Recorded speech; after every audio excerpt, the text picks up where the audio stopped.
নমস্কাৰ বন্ধুসকল, আপোনালোকে চাই আছে এপি আসাম ইউটিউব চেনেল। আহক আজি ভিডিঅ'টো আৰম্ভ কৰোঁ।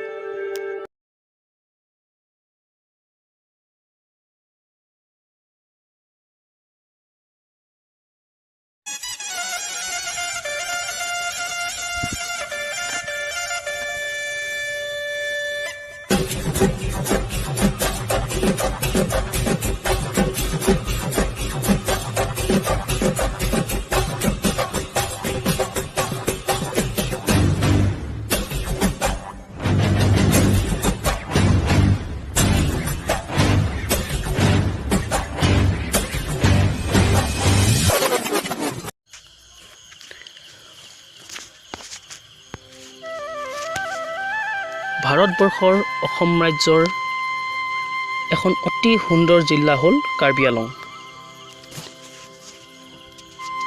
এই কাৰ্বি আংলং জিলাখন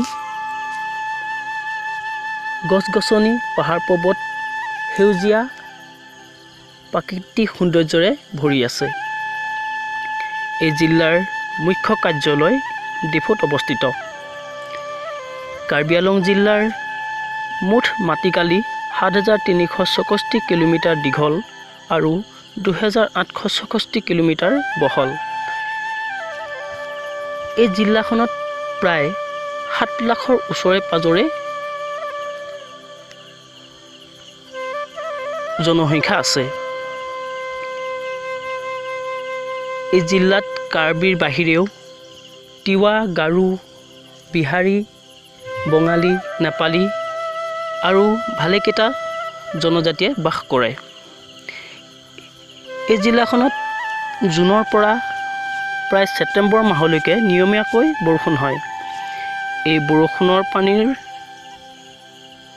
ফলত সমতলত বানপানীৰ সৃষ্টি হয়। আপোনালোকে জানেনে, এই কাৰ্বি আংলং জিলাতে ভালেকেইটা জলপ্ৰপাত আছে।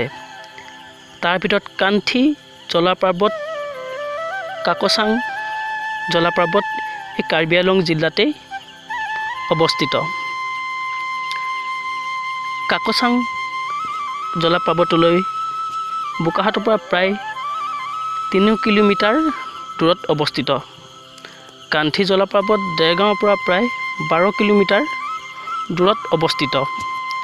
এই জিলাখনত ৪০% পাহাৰ, হাবি, গছ-গছনিয়ে ভৰি আছে। আৰু এই জিলাৰ পৰাই বহুতো বাঁহ বিভিন্ন ঠাইলৈ পঠিওৱা হয়। অসমৰ লগতে বিভিন্ন ভাৰতৰ প্ৰতিষ্ঠানলৈ এই বাঁহ পঠিওৱা হয়।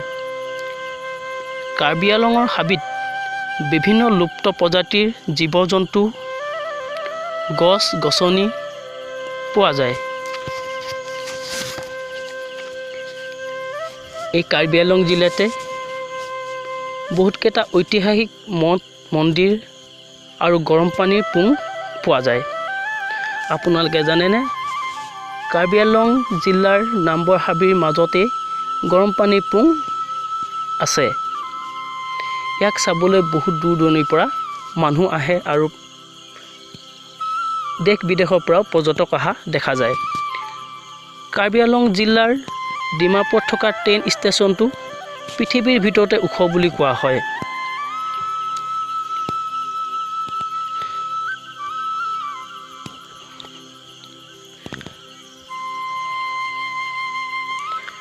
আপোনালোকে জানে, কাৰ্বি আংলং জিলাৰ প্ৰায় ৮০% মানুহে হিন্দুভাষী আৰু 16% খ্ৰীষ্টান, 2.12% মুছলিম লোকে বাস কৰে।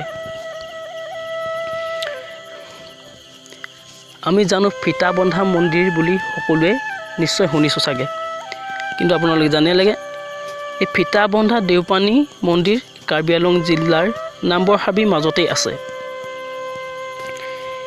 ইয়ালৈ ভাৰতবৰ্ষৰ লগতে অন্য দেশৰ পৰাও বহুতো মানুহ ফিটা বান্ধিবলৈ আহে।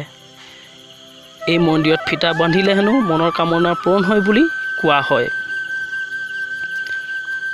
এই জিলাত বহুত খনিজ সম্পদৰ লগতে ইয়াৰ সম্পদবোৰৰ ভিতৰত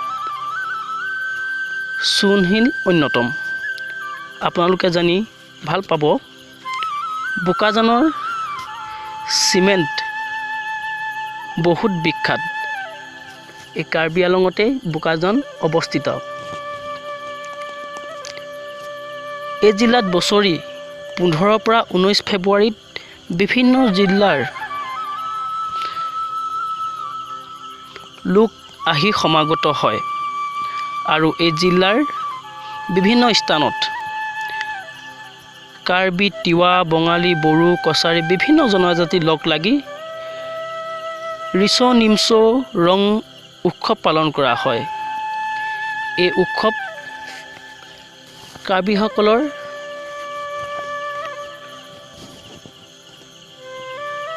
জনজাতীয় উৎসৱ বুলি কোৱা হয়।